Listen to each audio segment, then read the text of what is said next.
Oh, and a pleasant good evening to everyone out there in Irish Breakdown land. Irish fans, welcome to a special edition of the Irish Breakdown podcast. We'll call it Irish Breakdown After Dark, considering it gets dark at like lunchtime now, it feels like.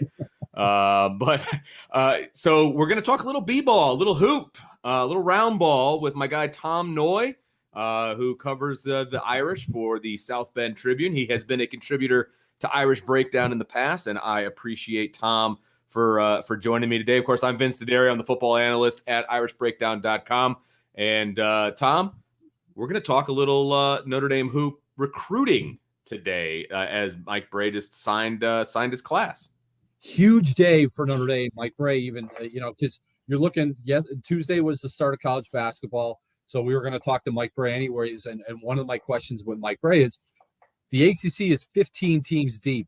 Notre Dame will be team number 15 to start the regular season. Everybody's starting on Tuesday. They're starting on Wednesday. Notre Dame's waiting until Saturday. And Mike Brey gave us an indication of that, saying they were going to play Delaware State. They had a contract to play Delaware State. Mike Brey has a relationship with the new Delaware State head coach.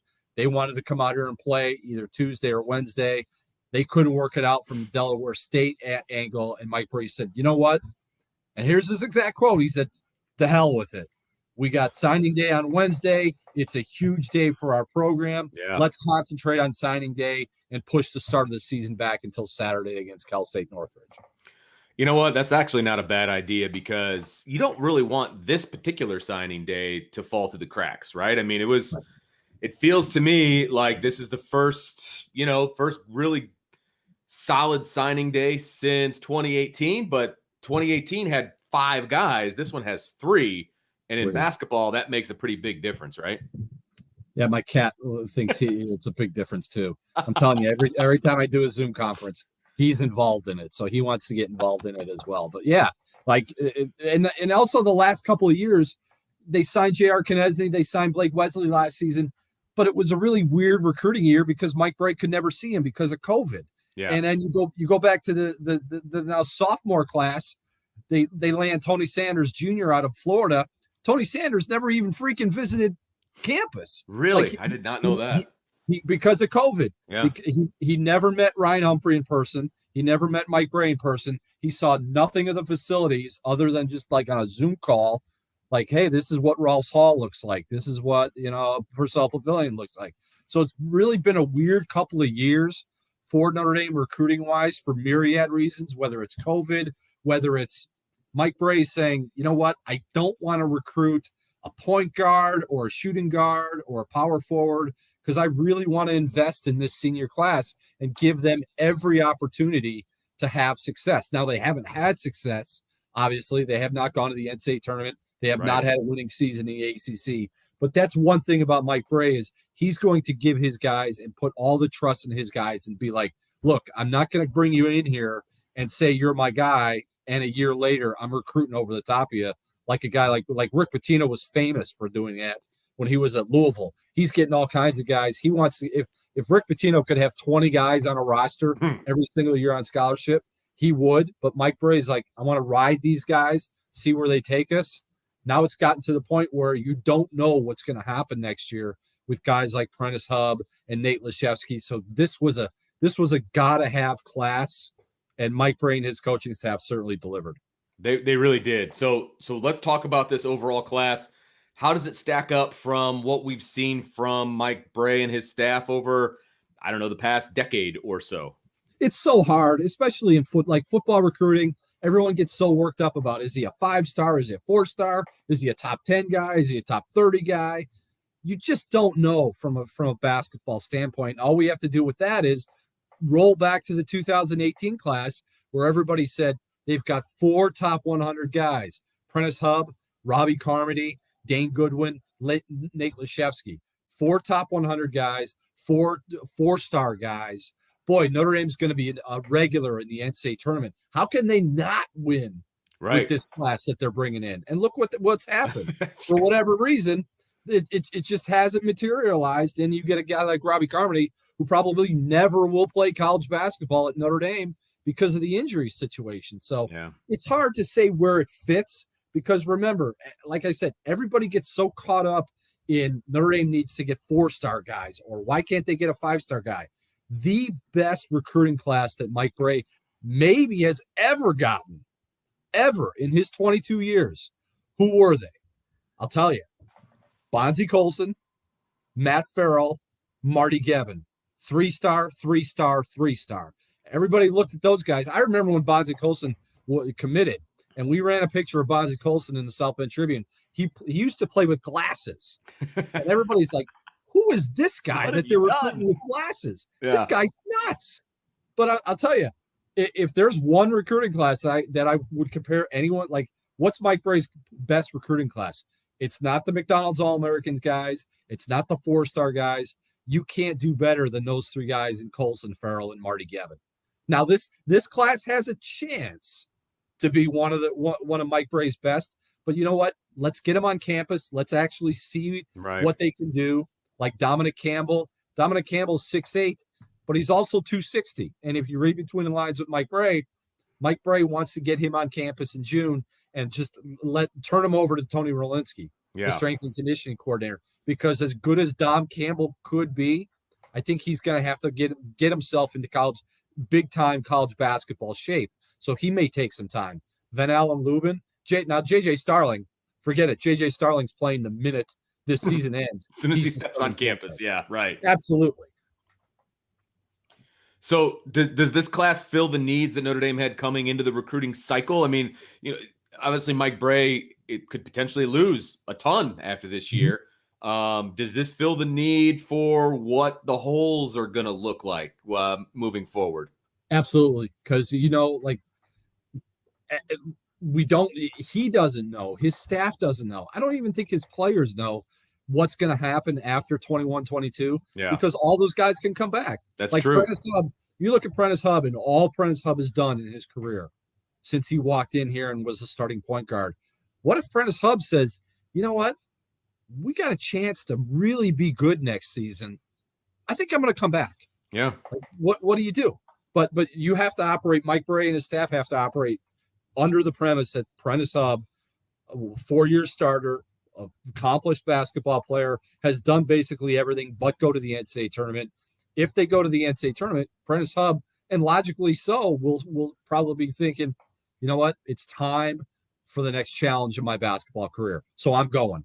So right there, you needed a handler. You needed a guy that you could give the ball to, and we've seen it time and time again with Mike Brey, whether it was Eric Atkins, whether it was Torrey Jackson. He needed to find a guard that says, I'm going to put my complete trust in you. You're going to be a starter from day one. Come on in here and let's play some basketball. And he found that with J.J. Starling. So that was need number 1. It might even be need number 2. Like, you need to find a point guard that you can trust, that's going to trust you. You guys are going to fit. You're going to connect. You're going to communicate well. So the fact that they were able to get J.J. Starling, huge need. And then also huge need because you're losing Paul Atkinson. He's done after this year. Right. Power forward. You might be losing Nate Leshevsky. Nate's going to be in the same situation as Prentice Hub, where it's like, he could come back, but maybe he's ready for that next big challenge if he has a really big year. So you lose another power forward. Van Allen Lubin fills a need. Dom Campbell fills a need. I think Dom Campbell and Van Allen Lubin right now, once they step on campus, I think will be ahead of where Matt Zona and Elijah Taylor are at this point. Oh, wow. That's going. I wouldn't say that's going out on a limb, but that's a bold statement, right? I mean, guys that have been on campus for 2 years, you're saying that these guys are going to be ahead of them already. I think so. I think they're more highly recruited coming out of high school. Sure. I think they're more skilled than what those guys are. Remember, Elijah Taylor, he might be pretty good. Like, he certainly passes the eye test. But right. You have to remember, Vince, Elijah Taylor missed his entire season last year because of ankle surgery. So he's really a college freshman. He has not played in a college basketball game yet. So it's going to take time for him to adjust to be, okay, all these things that I used to do in high school, I can't do now in the ACC, or I've got to be a little bit more creative. And Matt Zona is just one of those guys where I see a lot of, and it's not saying that that he's going to wind up like these guys, but I see a lot of Matt Zona in guys like Jack Cooley and John Mooney, where when they were young, they had absolutely no chance. And that's the way it is with Matt Zona, because he's a young, big guy still figuring out what it's like in the ACC. But maybe when he's a junior and maybe when he's a senior, he can play a similar game to what John Mooney and Jack Cooley did. Because I remember those guys as freshmen too. Freshmen and sophomores, you looked at those guys and said, no shot. Or it's going to be really tough for them to crack the rotation on a consistent basis. And look how their careers turned out. So maybe they look at Matt Zona as that type of guy to where let's just keep working with him.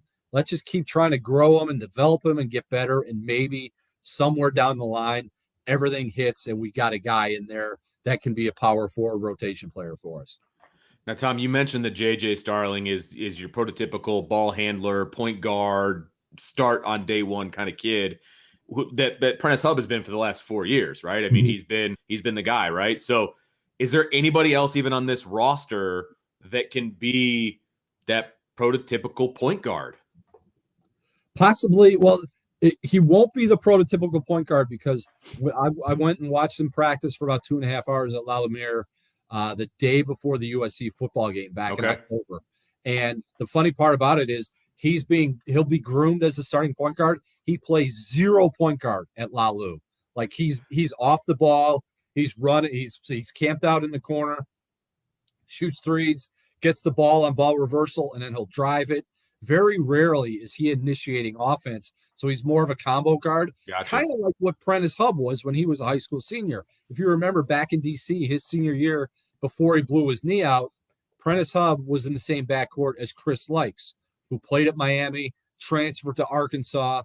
Notre Dame did a little recruiting dance with Chris Likes as well. So it was Likes and Hub in the backcourt, and a lot of times it was Likes on the ball and Hub off the ball. That's the way Starling is right now. Okay. But if Starling has to play point guard, like I think he's just a natural with the way his leadership skills will continue to grow, with his voice that continues to grow, and put him on the ball and if he comes in and say Prentice Hub leaves next year, he comes in and he's a starter, he'll be the main handler, but he'll have guys around him, Cormac Ryan, maybe Dane Goodwin, maybe Trey Wirtz, and then Blake Wesley that you can put on the ball as well. So it's not going to be J.J. Starling's going to be handling the ball for 40 minutes. He'll be a main guard, but it's not going to be a situation where he's initiating offense every single time Notre Dame's on that offensive end. Is J.J. Starling the guy in this class? Is he the crown jewel in this class of the three guys?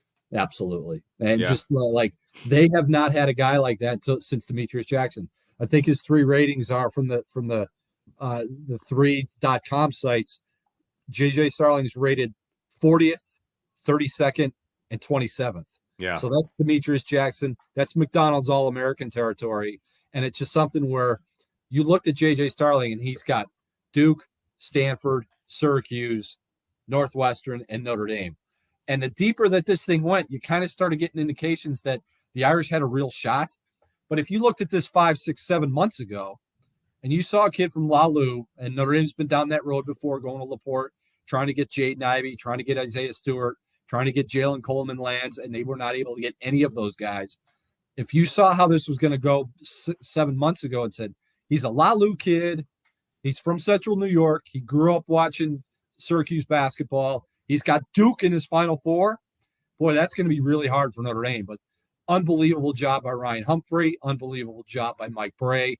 And that was a guy, again, that's how Notre Dame can get the guys who are in the 25 to 40 range, because Mike Brey targets them early and says, look, you're coming in here, you're my guy, the floor is yours, the ball is yours, let's do this together. And it can't happen every year. You can't get a J.J. Starling every season. Like 2 years ago, if J.J. Starling comes along 2 years ago and Prentice Hubb's your sophomore point guard, they're probably not recruiting J.J. Starling as hard as they recruited him this year, knowing that Prentice Hubb's walking out the door in the spring. Right. Yeah. No, that's huge because it's a huge hole to fill. I mean, exactly. It can only be filled by a guy who's, composite 32 overall. I mean, that's a good call. So Van Allen Lubin, he's a guy that was picked up last night. So he was a signing day announcement. Appears to be a pretty good get for Notre Dame. He's a 6'8" forward. Tell us about his game if people have not seen him. I saw a little bit of video on him, and he seems to be, he can get up around the rim, and he seems to be pretty darn athletic. My guess is he'll be a stalwart in the weight room to kind of bulk up a little bit. Looks pretty skinny to me, but talk to us a little bit about Van Allen Lubin. Exactly what this program needs, Vince. I was talking with one of the Notre Dame assistant coaches off the record one day, and he said, look, we were talking about a couple of other things, and it started out as we started talking about recruiting. And he said, look, Van Allen Lubin is exactly what we don't have. He held out his arms. His wingspan is probably close to 7 feet. Mike Brey today in his press conference, signing day press conference, compared Van Allen Lubin, a combination of Bonzie Colson and John Mooney.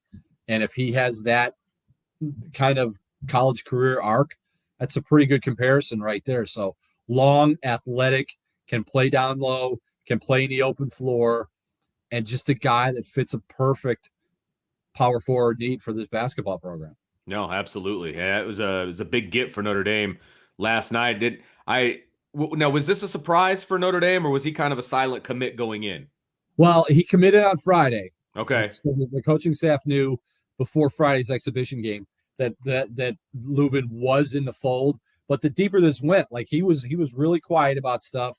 You looked at his list, and it was Clemson, Georgia Tech, Virginia Tech.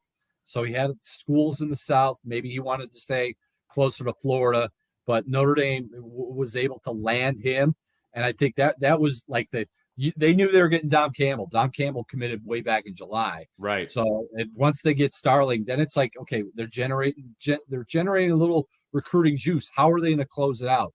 The fact that they were able to close it out with their one of their other gotta get main guys, that's huge for Mike Brey and his staff.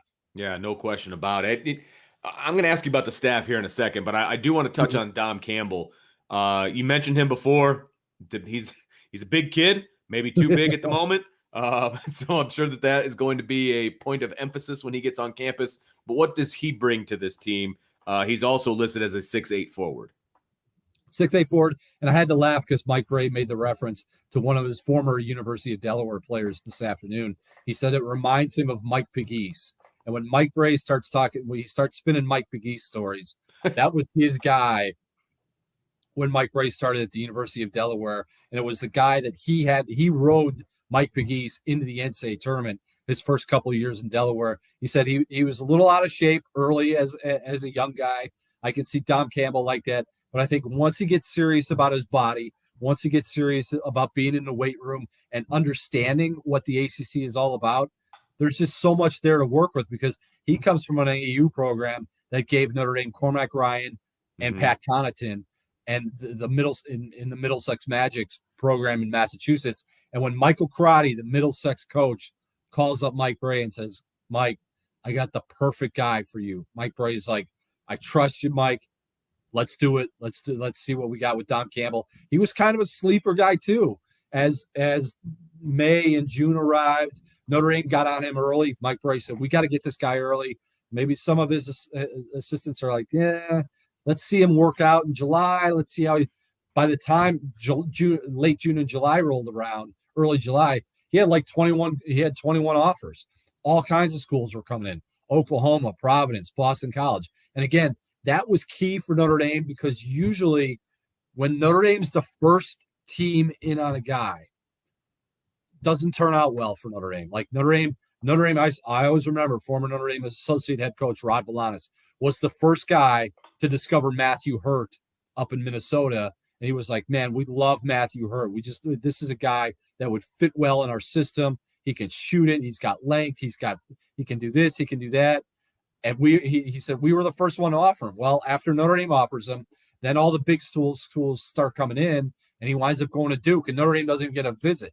Yeah. So for Notre Dame to be on Dom Campbell early and have all these other schools come rushing in and Campbell still pick Notre Dame, that was a good get for Mike Brey.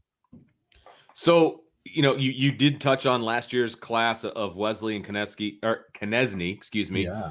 How does this group, this threesome, fit with that twosome, moving forward once they're all on campus together? Is this a group that you can kind of see fitting together? When I was watching JJ Starling work out at Lalamere a couple weeks ago, all I kept thinking was, holy bleep. Wait until people see JJ Starling and Blake Wesley in the same backcourt, because it's not, I'm not going to go out on a limb, on too far of a limb and say those are future NBA players, but that's an NBA caliber. That's an all ACC caliber backcourt. When you get the length and the size and the athleticism of a Blake Wesley with the floor leadership skills of JJ Starling, I don't know what next year is going to hold as far as Cormac Ryan coming back or Trey Wirtz coming back or Dane Goodwin coming back. Right. I cannot wait to see Wesley and Starling play in the same backcourt and then filter in some of those other pieces around them with guys like J.R. Knesny. J.R. is going to be a little bit more of a long-term guy. So now I do have to say, pump the brakes if you're a local basketball fan and you see J.R. Knesny deeper on toward right. the end of the bench than the front. He's not going to be Blake Wesley playing 25, 27 minutes a game. He might get sporadic minutes early, but the staff is very high on J.R. Knesny. So with Knesny, and then with maybe like we mentioned, Elijah Taylor, you get Elijah Taylor, Knesny, Wesley, and these three guys, and maybe a grad transfer with the way the transfer portal blows up. There's some pieces, and those are some quick pieces, because the last couple of years, when you're watching this basketball team, you can't help but look out there and say, boy, I don't know. I just don't know if this thing is going to work out the way they need it to work out. Mm-hmm. Now you're looking at some of these pieces and saying, you know what? They may have a chance. Like, they're maybe not have a chance to go 32-6 and 14-4 in the ACC like they did in 14-15, but they got a chance to do some stuff compared to looking at the program and saying they're a long way away. So I said I wanted to touch on the staff a little bit. Obviously, it's a complete shakeup on the staff in the offseason. You bring in Coach Solomon, or bring back Coach Solomon, right? You bring in Coach Weiss. Were they the driving force on this recruiting class, or did they kind of pick up where the last staff, left off? I mean, what was the pitch, to get this good of a class with kind of the first year with these guys together on the staff? It was hard. It was going to be hard for these guys. And I asked Mike Brey today, I said, look, go back 6 months ago, go back to May, with everything that happened around this program, going 11-15 last year, not making the NCAA tournament, COVID, all those issues, then revamping the entire coaching staff, basically, except for Ryan Humphrey. Right. 6 months ago, do you think you would have been sitting? What would you have said if somebody said, you know what, come National Signing Day, you're going to have a top 15, top 18, top 20 class nationally? And Mike Brey he goes, honestly, I didn't think we'd be sitting here with a top 15 class because of all the issues and the changes. Like Anthony Solomon, and Mike Brey's been very clear about this. It was good to get Dom Campbell. It was good to recruit JJ Starling. It was good to recruit Van Allen Lubin. But the one guy he said he had to recruit first was Slow. Like, you had to bring back Anthony Solomon to kind of get this whole thing running. And so I don't know how much, Anthony was involved in recruiting, but I think his main emphasis and his main focus since he's been on campus is trying to figure out what's going on with this Irish defense. So I don't know how much he was involved in the recruiting aspect. But you look at Anthony Weiss. Anthony Weiss was not on campus until what? July? Yeah. And he was one of the main driving forces into closing Van Allen Lubin. Like, this was a guy where, you bring in a new assistant coach in July. A lot of the coaches that the kids are talking to, they've had relationships with them for like 2-3 years. Right. Whether on the phone or texting or bumping into them in AAU tournaments, they know these guys. Van Allen Lubin had no idea about Anthony Weiss, because I guarantee you, at Tone's previous school, he's not recruiting Van Allen Lubin to play for him. Right. So he was able to get in there and close that deal. And it's just something where I just think the energy of Anthony Solomon, and the newness of Anthony Weiss and the continued growth of Ryan Humphrey as an assistant coach, I think it was a perfect storm. And Mike Brey saying, you know what, I have to deliver with this class. Like, and because I asked him, I said, with everything that's happened with you, the couple of fans after the North Carolina State game in March yelling, "Fire Brey," fire. Maybe it's time to go. Like, do you take maybe a moment and just have a little personal satisfaction because you were able to deliver this class? He said, it's all about the way you get off the mat. Like, we've been put down on the mat. We've been backed into a corner. You've got two choices: either stay there or pick yourself up, dust yourself off, and fight your way out of it. And right. he believes today they were able to kind of fight their way back into being relevant in the ACC with this recruiting class. No doubt about it. Again, this is a top 15 class for Notre Dame, a three-man class, including J.J. Starling, a 6'4" guard, Van Allen Lubin, a 6'8" forward, and Dom Campbell, a 6'8" forward. And we will see them on campus in the summertime, and it should be a lot of fun to see these guys grow and mature and see how they mesh in, with this Notre Dame team and with this coaching staff. I tell you what, Tom, you got a little bit of time to talk about this year's team? What do you think? I'm just asking. You think I'm going to cut you loose after what? 26 minutes? I'm just getting started after 26 minutes. There you go, baby. Water down, because here we go. So Notre Dame has had one exhibition game, right? And then they've had two exhibition games. My fault. They've had two exhibition games, and they're going to start the regular season on Saturday. What are your thoughts? Oh, I'll give you the floor. Overall thoughts about this team going into the season. Obviously, things are a little bit more normal than they were last year. There's going to be fans in the stands. I think they all have to be masked up, if I'm not mistaken. But things are a little bit more normal. How do you think? What do you think about this team in general? And we'll kind of drill down in a little bit. Starting to see some positive signs, like having covered Notre Dame men's basketball now for 24 years, you get skeptical, you get very cynical sometimes, depending on how seasons go. But you sit there and you say, okay, you need to see something more. You need to see something that's different than the last couple of years have been for this basketball program. And honestly, what we're going to see, what we hope to see, or what we're supposed to see, we're not going to see that till June or January, February, sure, when the ACC really starts playing.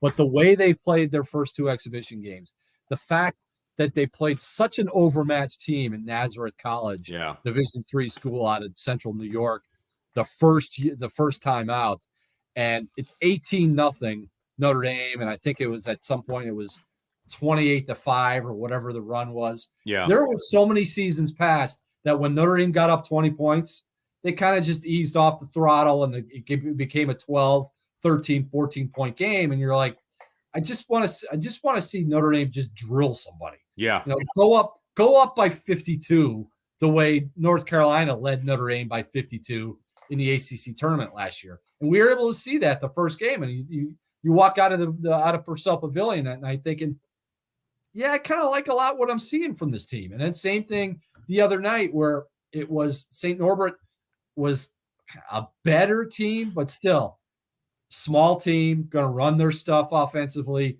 hard to guard for extended possessions.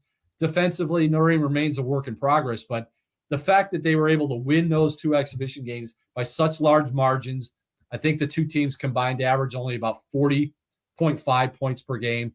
That's a good first step in a season that has to have a lot of steps for this program to get to where it wants to go. Yeah, no question about it. I'm looking at the chat over here, and I'm seeing some things that we'll get to here. So first, our guy D-Rock Irish says, "Do we have a legit center?" I'm propping you up for this one. Big man with a dominant presence under the basket. We've been out-muscled and out-rebounded over the past 3 to 4 years. So how would you respond to D-Rock on that one? D-Rock, can't wait for you to see Paul Atkinson. Yeah. A man, 23 years old, graduate transfer from Yale. The last time Paul Atkinson Jr. played basketball at Yale, he was the co-player of the year in the Ivy Leagues. He's just a guy that gets it. Like they had Juwan Durham last year. He was 6'11", wingspan, probably 7'3", 7'4", one of the top shot blockers in the ACC. But every time Juwan Durham was in the low post, you kind of saw maybe the wheels spinning a little bit over his head. Like, what do I do? What do I do? Paul Atkinson is none of that. Mm-hmm. He's fluid in the post. He knows how to score. He knows how to rebound. He knows how to defend. He just knows how to play. And that's what Mike Brey liked. He had the veteran perimeter guys with Goodwin and Ryan and Hub and Wirtz and everybody else. He needed an old guy to plug into that mix that just kind of fits in. Yeah. You're going to like the way Paul Atkinson plays this season. He, the one practice I was able to attend so far this year, I mean, he was dominant in that one. And that was a very much a preseason practice.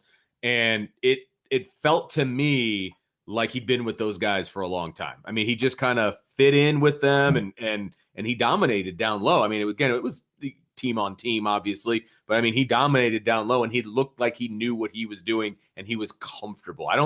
I just felt like they weren't comfortable down low in the post last year. Never. And like Paul Atkinson, when you go, it goes back to what he wants to do. He had one move in the first exhibition game where he's one-on-one with the defender and he just does a 360 spin and goes in for a layup.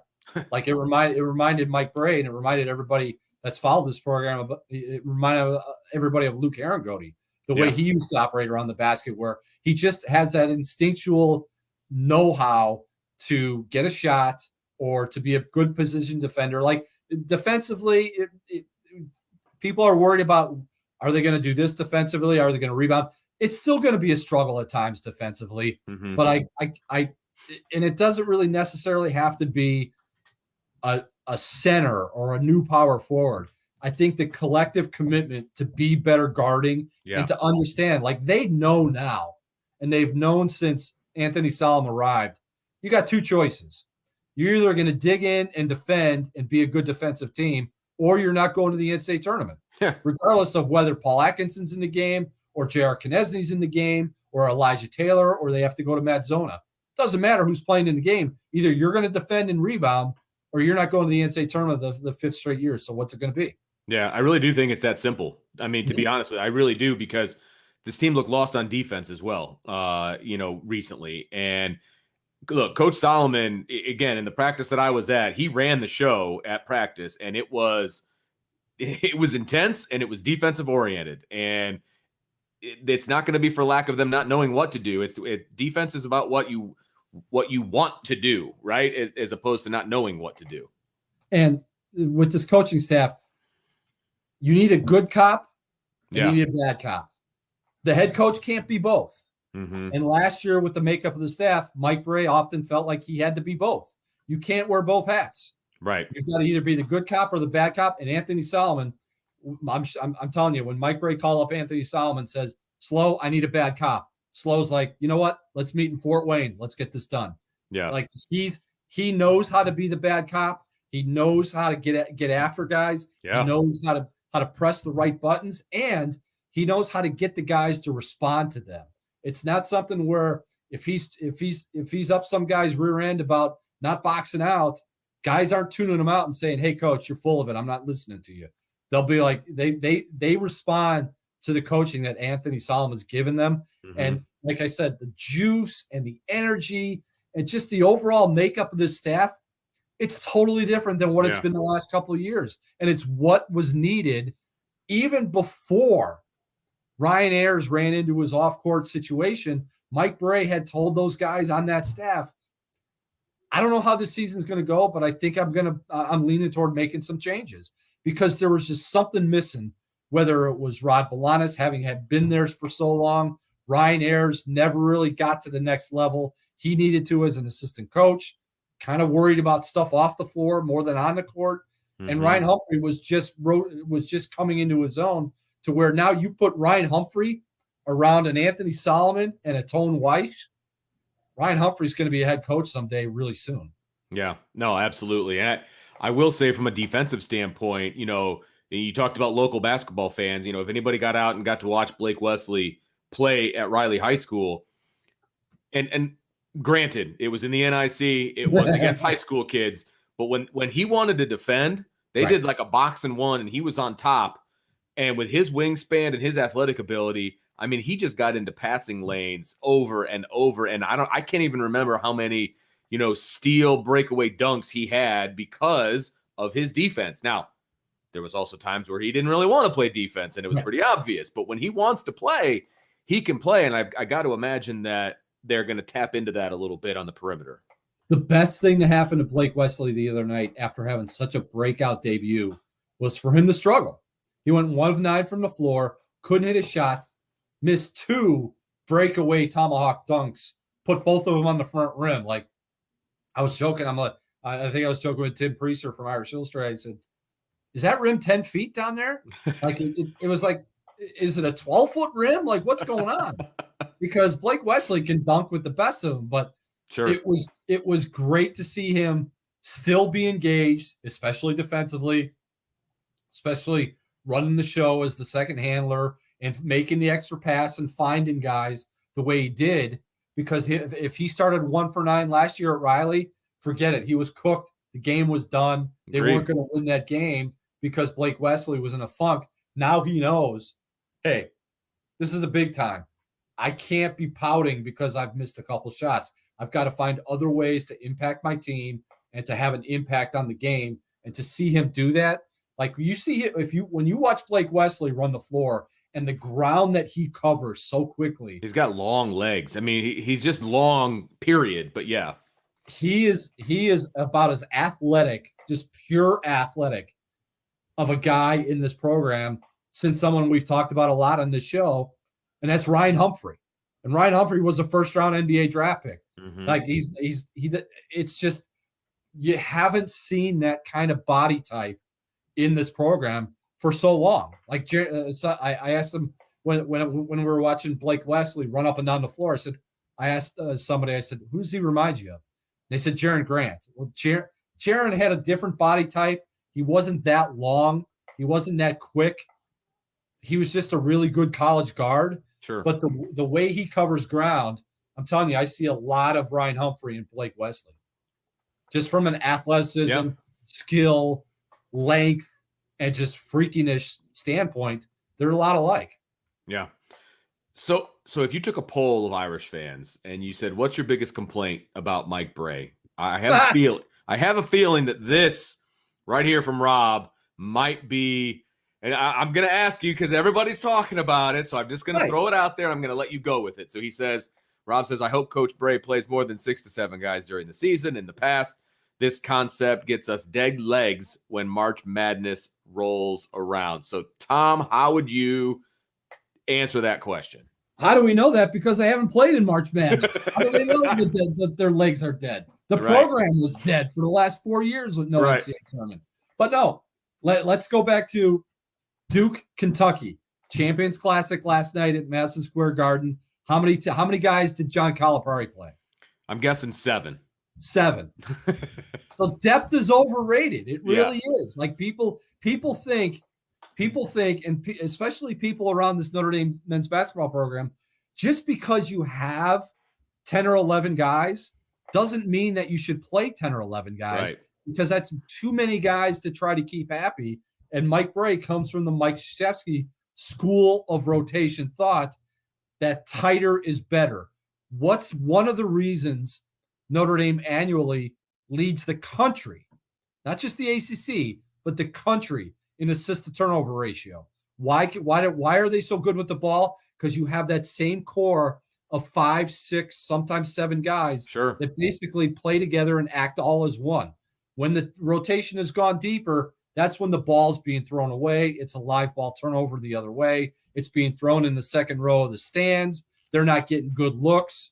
So it's okay to play 7 guys, but you have to kind of maybe juggle the rotation to where, okay, the 7 guys right now are Prentice Hub, Dane Goodwin, Cormac Ryan, Nate Laszewski, and Paul Atkinson. That's your starting 5.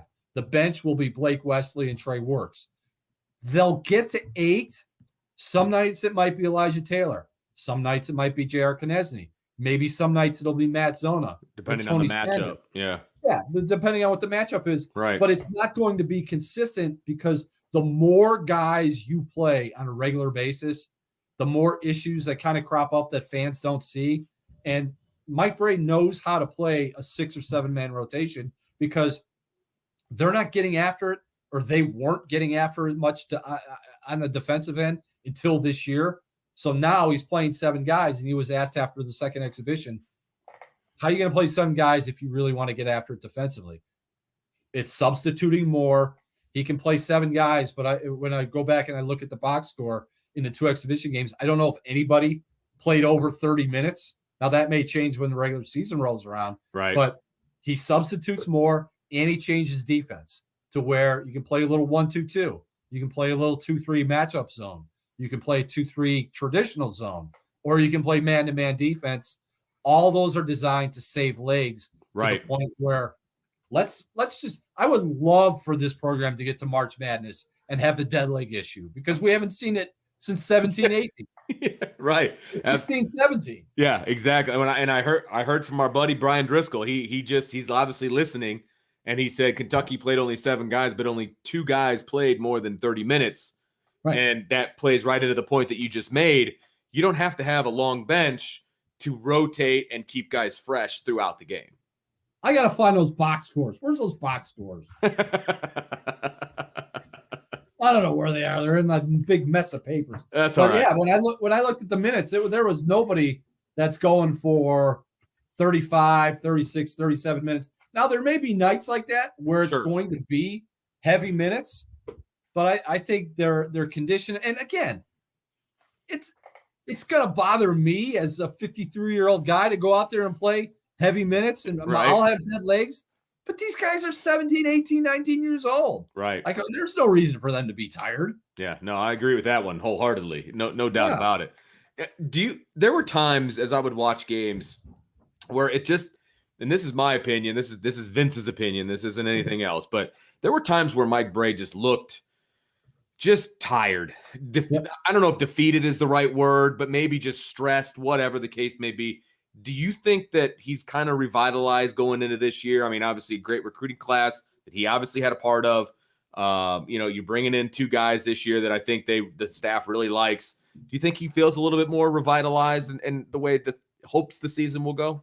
Absolutely. And remember last year, all the COVID issues that you had to deal with. Yeah, you're a basketball coach, but you're thinking, how are my guys? Like Mike Brey, before Mike Brey's a basketball coach, he's a teacher. And if he's a teacher, what does that mean? That means he cares about his guys more outside of basketball than what they can do on the floor. So he was constantly worried last year, really from the start, because remember, we go back and when Mike Brey put that schedule together where they were going to play Michigan State, they were going to play Kentucky. At one point before COVID hit Tennessee, they were going to play Tennessee. They were going to play anybody and everybody because they had no idea how last season was going to go. They were going to feel lucky. They were going to feel like they had gone to the Final Four if they had played 15 games. Like that was the projection last year with the people inside college basketball. They're thinking, we're going to put this schedule together. There's no freaking way we're ever going to see March. So that's always on their mind. What are their guys doing? Campus was closed down. Their guys could only go from the practice floor to their apartments and back to the practice floor. How are those guys handling all the isolation? And as a head coach for a guy like Mike Brey, man, that wears on you. And then it also wears on you where you're thinking, I'm going to have to make some changes in the staff. And we've said it all the time about the loyalty that Mike Brey has shown to this person or that coach or that player. He's nothing if not loyal. And that weighed on him because he didn't want to make the changes, but he knew for this program to get back to where it needed to be, those changes needed to be made. It needed to revitalize him as a coach. It needed to revitalize this program and give people inside this program a little hope that better days are coming. Yeah, absolutely. And so I'm going to ask you to put on your prognosticator cap. And you don't have to get terribly specific if you don't want to, but how do you see, Notre Dame competing in the ACC? I mean, again, this is a really good basketball conference, at least it has been in the past, right? How do you see Notre Dame competing inside the conference and then, their prospects moving forward in this season? Well, I wrote this for one of my previews for ND Insider, and I wish I would have waited a day because I said, okay, before the season ever starts, before we even get to conference play, Notre Dame opens up conference play, I think December 3rd at Boston College.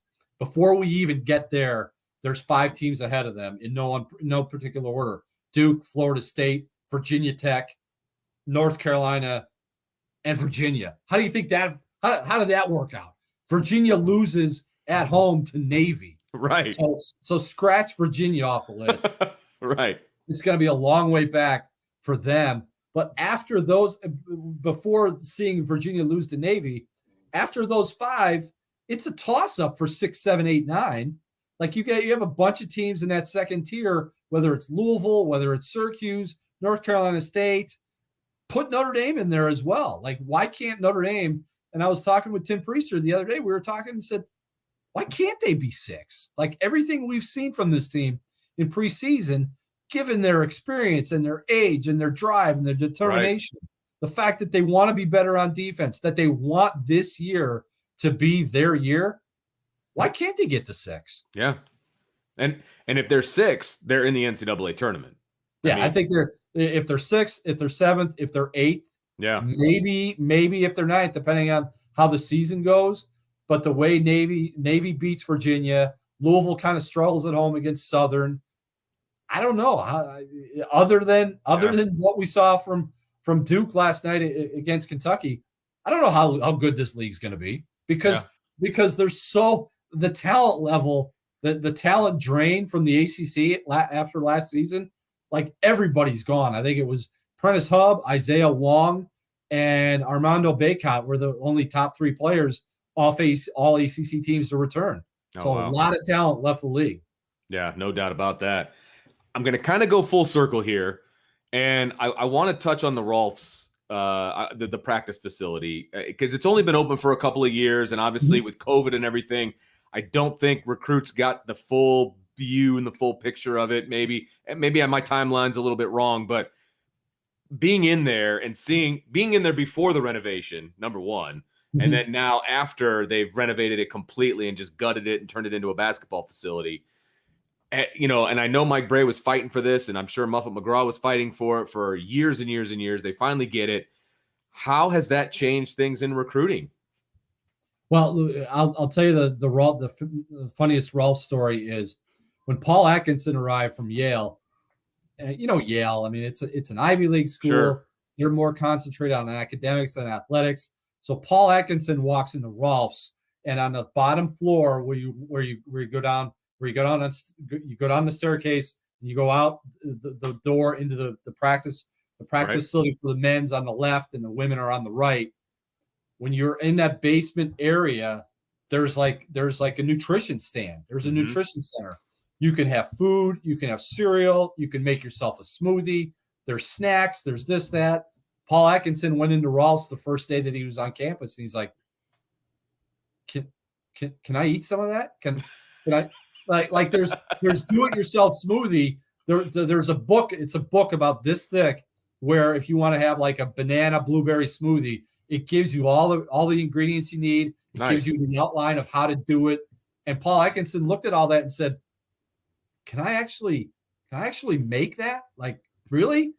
Wait, and you're telling me I can come in here anytime I want? Right. Like when Paul Atkinson was at Yale, they wouldn't let them use the facilities. He had to go down the street at a Boys and Girls Club to get a run in and play pickup when it was COVID last year. Wow, no kidding. So it's something where I think now that they're now figuring out how to use it, and the fact that they have it. The first couple of years, it was almost like, yeah, we have this new practice facility. Look, here it is. Yeah. And that was all they felt like it would sell itself. Now they show the recruits and they show the guys who have signed around in there and say, if you want to come get shots up at 2 a.m. and get yourself a banana blueberry smoothie afterward, go right ahead.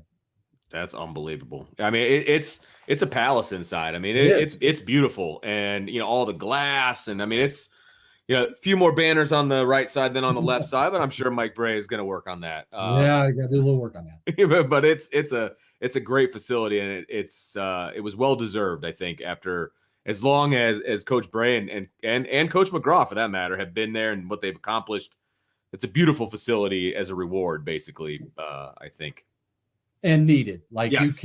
you could not keep bringing kids to the on pit Saturday after football weekends. And that's another thing. I'll touch on that in a sec.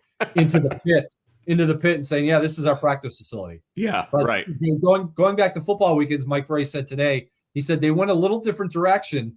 They only brought in 2 kids for official visits, Van Allen Lubin and JJ Starling. Both of those guys came to campus on non-football weekends. Really?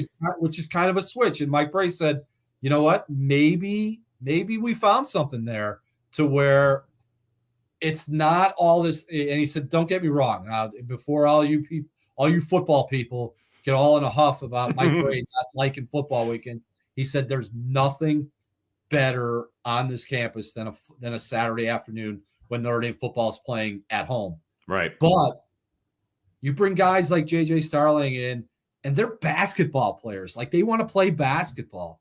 The football game is great. The football game will be there, but they're on that campus to play basketball. And so when they came in on non-football weekends, it was a little different. They ran their official visits a little differently. They did the stuff at Rolf's. They did the stuff on campus. And then they went up to Michigan and Mike Brey's house and just hung out on a Saturday afternoon instead of having the kids hang out for a couple hours and run off to the football game and watch the Irish play a football game. And then the coaches are done with them. They went to Mike Brey's house. All the coaches brought their kids, their wives, their families there. It was like a 3-4 hour thing. And Mike Brey said that really helped guys like JJ and guys like Van connect not only with Anton Weish or Ryan Humphrey, but their kids and their families. And Mike Brey said, I don't have to be the guy that's always on and being the head coach and trying to make sure this. He goes, when there were weekends like that, I kind of sat back and watched everybody and how they interacted and communicated and got to know each other. Hey, it paid off. They got both Starling and Lubin on non-football weekends. So maybe he is on to something. Proof's in the pudding, right? I mean, they got what they wanted, and turns out to be a great class. So again, we come full circle here. We were talking about the top 15 class that Notre Dame signed and Mike Brey signed yesterday. And we'll see these guys on campus in the summer. And it's nice to have basketball at Notre Dame back in the summertime. I think that's a pretty huge thing for the Irish this year as well, because they didn't have that last year, and I think it showed. It showed, yeah. And Mike Brey said, there is not a program in the country that needs the summer more than these guys need the summer. And hopefully we'll see that this year to where they're not throwing the ball into the stands and they're not committing silly turnovers, because they know each other better. Like even Mike Brey, when Blake Wesley showed up in June, that was the first time he was ever able to see him play in person, and he kind of forgot. He's like, "Wow, that kid is a freaky athlete," because he never went to a Riley game last year because of coronavirus. So they need that time, they need that interaction, and people may say, what's the difference? It's the summertime. It's this, it's that. Basketball's still 6 months off. I'm telling you, it makes a world of difference when they can get together and play pickup the way they've been able to this summer and in previous summers after what happened last year. No doubt. Tom, tell the people where they can find your work. ndinsider.com. You want Notre Dame men's basketball, you want a little Notre Dame football. Also write Notre Dame football. A lot to write about Notre Dame football, but I will be staying home this week to cover basketball. Tyler James is going to Charlottesville, where he'll have a nice all-nighter before he gets his 6 a.m. flight.